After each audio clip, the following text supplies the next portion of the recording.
But it's not a surprise when you look at what's happened with real estate.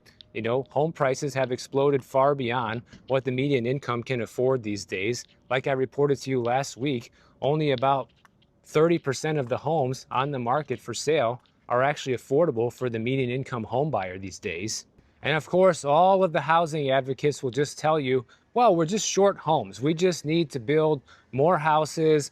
We need an extra 3 to 4 million homes in this country in order to make up for it and meet demand where it's at. But in reality, what we see happen is when home prices start to fall, like right now, literally half of the country is experiencing home price declines right now. And when this happens, home builders start to retreat. They start to pull back because their profit margins start to shrink as home prices come down and the demand is not as high like we're seeing right now. And ultimately, there's not as much money to be made for the home builders. So what do? They pull back and they don't build as many homes. So instead, what do our policymakers do? Well, they rush in order to backstop the system. And as soon as the home prices start to fall, not only do the home builders walk away, but also lenders start to tighten up credit. They kind of put the housing market into a frozen state. I mean, just look at the data.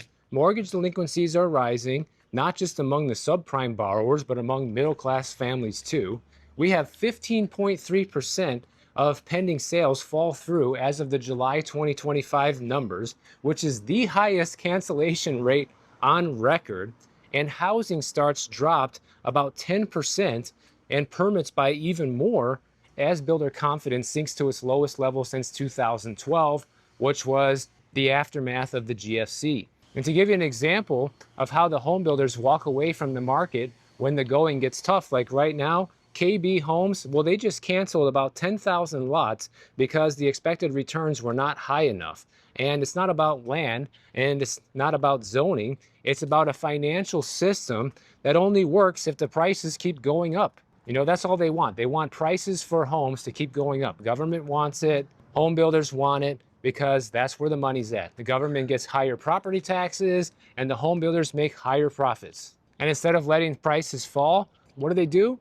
They come in with all sorts of shenanigans to try to keep prices propped up. We have the 30-year mortgage is the longest limit that you can get right now for a mortgage, right? But if you have an FHA loan and you have a hard time paying, you can get extended to a 40-year mortgage right now. So that's going to become the norm sooner than later. You can get a mortgage that's backed by some type of crypto these days. You have rent and utility payments that are now used for credit scores. You can raise the SALT deduction like they just did with the big, beautiful bill so wealthy households can more easily afford expensive homes. They also extend loans to people who really can't afford them. They make qualifying for a loan even easier for low-income households, sometimes even with 0% down payments, just to get people through the door buying homes that they truly can't afford. And they know that they can't afford it. They're doing this on purpose because that's the only way to keep things moving. And here's the perfect example of what I mean. In Jacksonville, Florida, just about a week ago, the NACA, which is a HUD-approved nonprofit, just held an event to get as many people approved for a mortgage as possible within just one day. That sounds like a good thing, right? But here's the kicker. Everybody that they were approving, there's no credit check required. There's no down payment required. There's also no mortgage insurance required. So they're basically giving people a free house and then you just start making the payments just like you do when you're a renter. That sounds like a great way to stimulate the housing market, especially when home sales are at 30-year lows now, doesn't it? I mean, the fact that they don't even check your credit, guys, is kind of unbelievable.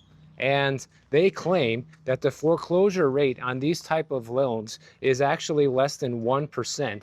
But I'd be willing to bet that that is a doctored figure as well, because I'm sure that every time one of these people that gets one of these loans falls into hardship, they probably come to the rescue and help them out with their payments, just like the FHA is doing for 2 million borrowers right now. So when you see stuff like this, you know it's all fake.